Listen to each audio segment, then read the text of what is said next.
আসসালামু আলাইকুম ওয়ারাহমাতুল্লাহ। আসরের নামাজের পর ছোট্ট এই ইস্তেগফারটি ২১ বার পাঠ করুন। ইনশাআল্লাহ আল্লাহ তাআলা আপনাকে ১৩টি অসাধারণ পুরস্কার দান করবেন। তার মধ্যে সবচেয়ে দামি পুরস্কার হল আপনার জীবনের সকল গুনাহই ক্ষমা করে দেবেন। সুবহানাল্লাহ। এছাড়াও আরও ১২টি গুরুত্বপূর্ণ পুরস্কার আল্লাহ তাআলা আপনাকে দান করবেন। তো প্রিয় দর্শক, একজন মুমিন হিসেবে ভিডিওটি আপনার জন্য খুবই গুরুত্বপূর্ণ। কারণ আমি বিশ্বাস করি যে ব্যক্তি চায় তার গুনাহকে ক্ষমা করাতে, যে ব্যক্তি আল্লাহ তাআলাকে ভালোবাসে, সে আজকের ভিডিওটি সম্পূর্ণ দেখবে এবং এইখান থেকে ইস্তেগফারের এই আমলটি শিখে পরবর্তীতে সে সুন্দরভাবে আসরের নামাজের পর এই ইস্তেগফারের আমলটি পাঠ করবে। ইনশাআল্লাহ আল্লাহ তাআলা তাকে ১৩টি পুরস্কার দান করবেন। সবচেয়ে বড় পুরস্কার দান করবেন, সেটা হলো তার জীবনের সকল গুনাহই ক্ষমা করে দেবেন এবং পূর্ববর্তী গুনাহের সমপরিমাণ নেক তার আমলনামায় যোগ করে দেবেন ইনশাআল্লাহ। প্রিয় দর্শক, তাই একজন মুমিন হিসেবে ভিডিওটি আপনার জন্য খুবই গুরুত্বপূর্ণ। তাহলে চলুন আমরা মূল আলোচনায় চলে আসি। প্রিয় দর্শক, এই জীবনে তো গুনাহের কাজ আমরা কম করলাম না। এই গুনাহ করা সত্ত্বেও একটি দিনও আমরা ২ ফোঁটা চোখের পানি ফেলে আল্লাহর দরবারে কোনোদিন বলিনি, হে মাবুদ, তুমি আমাদের জীবনের সকল গুনাহ ক্ষমা করে দাও। অথচ একটি পাথর কোনো গুনাহ না থাকা সত্ত্বেও সে কাঁদতে কাঁদতে একেবারে চোখের পানি দিয়ে নহর বানিয়ে ফেলেছিল। হজরত মুসা আলাইহিস সালাম একদিন এক ময়দান দিয়ে যাচ্ছেন। তো পথিমধ্যে যাওয়ার সময় তিনি দেখলেন একটি পাথরের মধ্য থেকে কান্নার আওয়াজ আসে। তখন তিনি ওই পাথরকে জিজ্ঞাসা করলেন, হে পাথর, তুমি কেন কাঁদো? অনেকে প্রশ্ন করবে, পাথর আবার কিভাবে কথা বলে? প্রিয় দর্শক, আল্লাহ তাআলা যদি চায় সকল কিছুই সম্ভব, আল্লাহ তাআলা যদি না চায় কোনো কিছুই সম্ভব না। তখন পাথর বলল, হে নবী মুসা, আমি শুনলাম আল্লাহ তাআলা মানুষ আর পাথর দিয়ে জাহান্নামের আগুনকে প্রজ্বলিত করবেন। আপনি তো আল্লাহ তাআলার সাথে কথা বলেন, আপনি একটু আল্লাহ তাআলার কাছে বলে দিয়েন আল্লাহ তাআলা যেন আমাকে মাফ করে দেয়। তখন মুসা আলাইহিস সালাম আল্লাহ তাআলার দরবারে গেলেন। তখন তিনি সকল কথা বললেন, কিন্তু এই কথাটা, পাথরের এই কথাটা বলতে ভুলে গেলেন। তখন তিনি ফিরে আসার সময় আল্লাহ তাআলা তো সকল কিছুই জানেন। আল্লাহ তাআলা ডাক দিয়ে বললেন, হে মুসা, তোমাকে না একটি পাথর বলেছিল আমার কাছে কিছু বলতে? তখন তিনি বললেন, হে মালিক, আমি ভুলে গিয়েছিলাম। হ্যাঁ, ওই পাথরটি আমাকে বলেছিল আপনি যেন তাকে জ্বালানোর পূর্বে তাকে মাফ করে দেন। তখন মুসা আলাইহিস সালাম বললেন, হে মালিক, আপনি তাকে মাফ করে দেন। তখন আল্লাহ তাআলা বললেন, হে নবী মুসা, তুমি তাকে গিয়ে বলে দিও আমি তার কান্নার বদৌলতে আমি তাকে মাফ করে দিয়েছি। তখন মুসা আলাইহিস সালাম এই কথা শুনে তিনি আবার সেই ময়দান দিয়ে যাচ্ছেন। সে মাঠ দিয়ে যাচ্ছেন, তখন সে পাথর নবী মুসা আলাইহিস সালামকে জিজ্ঞাসা করল, আপনি কি আল্লাহ তাআলার কাছে কিছু বলেছিলেন? আল্লাহ কি আমাকে মাফ করেছে? তখন মুসা আলাইহিস সালাম বললেন, হ্যাঁ পাথর, তোমাকে আল্লাহ তাআলা মাফ করে দিয়েছি। তোমার কান্না আল্লাহ তাআলা অনেক পছন্দ করেছেন। তখন মুসা আলাইহিস সালাম এই কথাটুকু বলে তিনি আবার চলে গেলেন। কিছুদিন পর আবার মুসা নবী তুর পাহাড়ে আল্লাহ তাআলার সাথে কথা বলতে যাচ্ছিলেন। এমতো অবস্থায় দেখেন পাথর এবার কাঁদতে কাঁদতে পুরো নহর তৈরি করে ফেলেছে। তখন মুসা আলাইহিস সালাম বললেন, হে পাথর, তোমাকে তো আল্লাহ তাআলা মাফই করে দিয়েছে, তারপরও তুমি কেন কাঁদো? তখন সেই পাথর উত্তর দিল, এটা সারা দুনিয়ার মানুষের জন্য, মুসলমানের জন্য একটি এলাম স্বরূপ। তখনই পাথর বলল যে কান্নাকে আল্লাহ তাআলা এত পছন্দ করেন যে কান্নার কারণেই আল্লাহ তাআলা আমাকে মাফ করে দিয়েছেন। আমি বুঝতে পেরেছি আল্লাহ তাআলা কান্নাকে খুবই পছন্দ করেন, তাই আমি আরও বেশি কান্নার পরিমাণ বাড়িয়ে দিয়েছি। সুবহানাল্লাহ। প্রিয় নবী সাল্লাল্লাহু আলাইহি ওয়াসাল্লাম বলেন, আমার কোনো উম্মতের গাল বেয়ে যদি ১ ফোঁটা চোখের পানি ফেলতে পারে, সেই পানি জমিনে পড়ার আগেই তার সকল মনের আশা পূরণ করা হয় এবং সকল গুনাহই ক্ষমা করে দেওয়া হয়। সুবহানাল্লাহ। কান্নাকে আল্লাহ তাআলা এতটাই ভালোবাসেন। হাসরের ময়দানে যখন জাহান্নাম দৌড়িয়ে আসবে সমস্ত গুনাহগারকে ধ্বংস করার জন্য, তখন আল্লাহ তাআলা ফেরেশতাদেরকে বলবেন, হে ফেরেশতারা, আগে আমি বিচার কার্য শেষ করে নেই, তোমরা একটু পানি ছিটিয়ে দাও জাহান্নামের গায়ে। তখন পানি ছিটিয়ে দেওয়া হবে এবং জাহান্নাম দ্রুত পিছনে চলে যাবে। আর সেই পানিটি হলো বান্দাবান্দি যে এই দুনিয়াতে থেকে আল্লাহর দরবারে কেঁদেছে, সেই ১ ফোঁটা চোখের পানি। সুবহানাল্লাহ। প্রিয় দর্শক, চোখের পানির এতটাই দাম। আমাদের প্রিয় নবী সাল্লাল্লাহু আলাইহি ওয়াসাল্লামের কোনো গুনাহ নেই, তারপরও নবী সাল্লাল্লাহু আলাইহি ওয়াসাল্লাম দৈনিক ৭০ বারেরও অধিক তওবা ইস্তেগফার করতেন।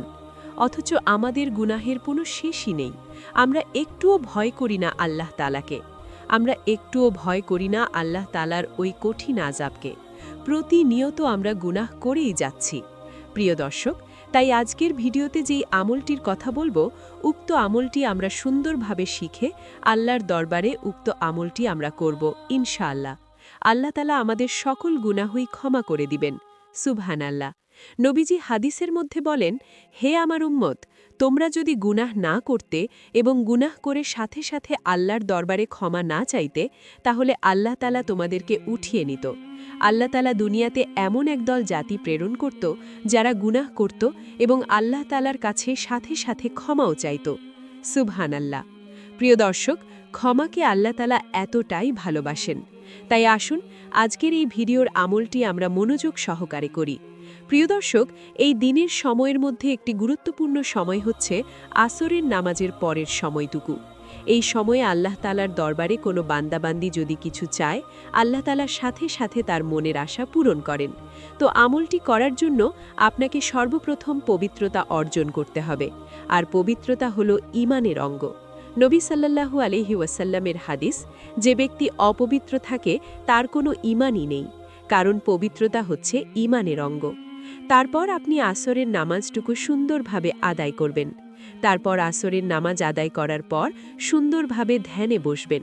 তারপরেই নবী সাল্লাল্লাহু আলাইহি ওয়াসাল্লামের উপর যেই দরুদি পারেন, প্রিয় দর্শক, কমপক্ষে 7 বার দরুদটি পাঠ করবেন। সবচেয়ে ছোট দরুদ হল সাল্লাল্লাহু আলাইহি ওয়াসাল্লাম। যেই দরুদি আপনি পারেন প্রিয় দর্শক, সেই দরুদ আপনি 7 বার পাঠ করবেন। তারপরে আপনি একটি ইস্তেগফার পাঠ করবেন, আর সেই ইস্তেগফারটি হল আস্তাগফিরুল্লাহ, আস্তাগফিরুল্লাহ, আস্তাগফিরুল্লাহ। সবচেয়ে ছোট ইস্তেগফার। এটা আপনি 21 বার পাঠ করবেন তওবা করার জন্য। তারপর আবার নবী সাল্লাল্লাহু আলাইহি ওয়াসাল্লামের উপর 7 বার সাল্লাল্লাহু আলাইহি ওয়াসাল্লাম এই দরুদটি পাঠ করবেন।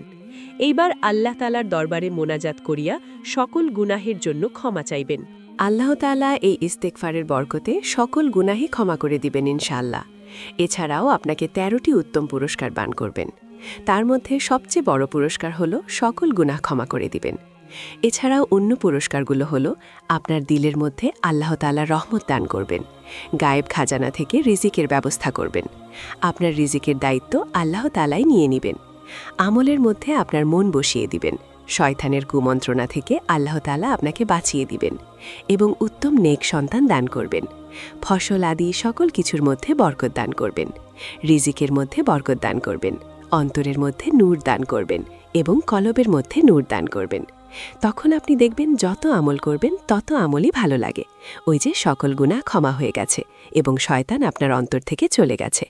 আর তাই আল্লাহ তাআলা আপনাকে এই ফজিলত দান করেছেন। আর সবচেয়ে উত্তম পুরস্কার যেটা হলো, আপনার জীবনের সকল গুনাহ আল্লাহ তাআলা ক্ষমা করে দিবেন এবং পূর্ববর্তী গুনাহের সমপরিমাণ নেক আপনার আমলনামায় যোগ করে দিবেন।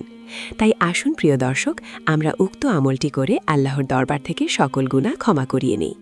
প্রিয় দর্শক, অত্যন্ত কার্যকরী এই ভিডিওটি যদি ভালো লাগে তাহলে অবশ্যই চ্যানেলটিকে সাবস্ক্রাইব করে নেবেন এবং ভিডিওটি বেশি বেশি করে শেয়ার করে দিবেন, যেন অপর মুসলিম ভাই বোনেরাও দেখতে পারে এই ভিডিওটি।